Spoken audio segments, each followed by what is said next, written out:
Hi, this is Ken Wolf from Courtyardly.com, and I'm also the artistic director of Manhattan Repertory Theater in New York City. I am here with creative artist Marie Wall, and we're going to share her experiences acting and life, et cetera, et cetera, et cetera. Hi, Marie. How you doing? Hi, I'm good. It's great to see you. Good to see you, too. So can you tell me about yourself and your work as an actor and creative artist? Sure. So I would say that one thing that would describe me best as an actor and a creative artist is that I was born in Kiev in Ukraine, and I grew up in Austria and also lived in New York at the same time. So I am very internationally, what's the word? Like, my soul is very all over the place. So I connect with people. I love to connect with people, everybody. And through art and theater, especially theater, I feel like that's my love language. That's how I connect to people. Nice. I love that. Can you tell me your origin story? Like, how did you get into acting? How did you get to where you are now? So I learned how to speak English by watching I Love Lucy. I did not speak English as a kid. It was still the Soviet Union when I was born, and I was here with my grandparents in '86. And I would just watch I Love Lucy, Dick Van Dyke, all those old shows on repeat, and they were also like a comfort thing for me. So I became obsessed with wanting to entertain and make people laugh. And I have never wanted to do anything else in my life. I worked with a theater company in my 20s, had an acting coach named Nico Hartos in New York. So like New York theater is my love, and I'm so happy to be involved in it. That's great. So what was the most fun thing you ever did on stage? Okay, so I have to say it's a tie. And being in your production, and I'm not just saying it. You're just saying it. I'm not just saying it. I had the most fun playing Lola. It was in Stuck. It was so fun. I had so much fun. I felt so free. I felt so inspired by Danny, my co-actor, co-star. How about that? And working with you, I mean, it was amazing. I had so much fun. And the tie to that is I wrote and acted and produced my own short play.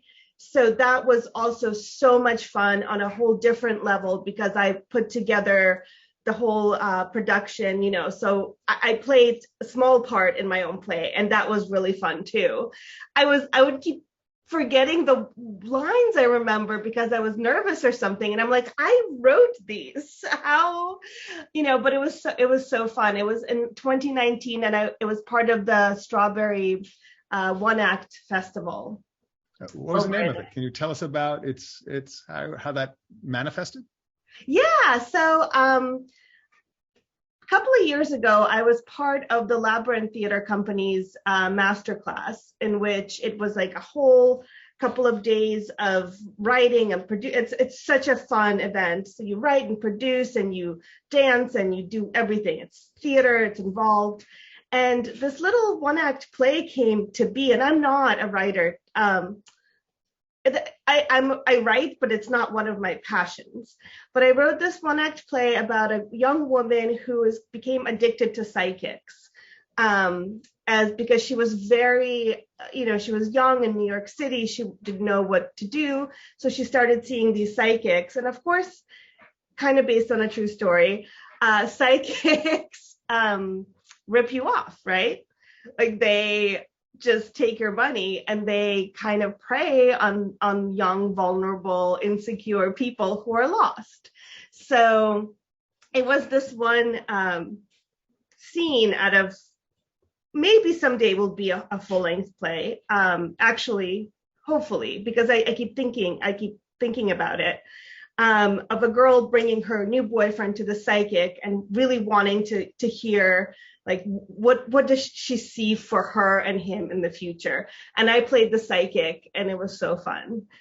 We just went crazy. We did the tarot cards, and I had some really fun props and a cool outfit, and it was great. It was so much fun. That's wonderful. So what's next? So, what do you see yourself doing on Courtyardly? So I really, really, really want to connect with the artists on Courtyardly. I want to connect with artistic community. It's an international community from what I understand, and just meet fellow creative beings. That's my dream, actually, just in general. That's fun. They're going to be putting more job offers up on Courtyardly, and it might be fun if there could be a whole casting thing. So I'll mention that to them because that would be fantastic. Oh, cool. Absolutely. And it's a great team, and I really love what they're doing over there because they're trying to create a ecosystem for the performing arts. So you can go there, connect, you can teach your classes there, you can do a whole bunch of really interesting things. I'm really excited. That sounds amazing. Yeah, where it's going to go. That's awesome. So what's next for you? So I'm going to pick up my laptop one more time and write something, because I have been thinking I have an idea. And an idea is just an idea until it comes out. So I'm going to be disciplined and write. I have another one act play twirling in my head, and then I maybe will revisit Something Unknown. That's the name of my one act play that I wrote. And I'm going to see you on stage sometime soon. That's another plan, or film, I'm starting a class again on Wednesday. So I like to keep at it all the time, keep myself sharp. Nice. That's great. So I just want to thank you for coming on and talking about yourself as an artist. Write that play. I'm a playwriting coach. Write it, because until it's written, you can't do anything with it. And for everybody out there in the Courtyardly universe, write that play, write that novel, or paint that painting, but do it. Follow your art, because it's really important. And, thank you. That's good advice. Yeah, I will. Just go for it. Go for it sooner than later. I always say ship it sooner than you think it should be shipped, because you learn from it. And sometimes people just wait too much to let their art loose. And life is ephemeral, and just go for it. Okay. Thank you. Thank you so much for having me. Thank you.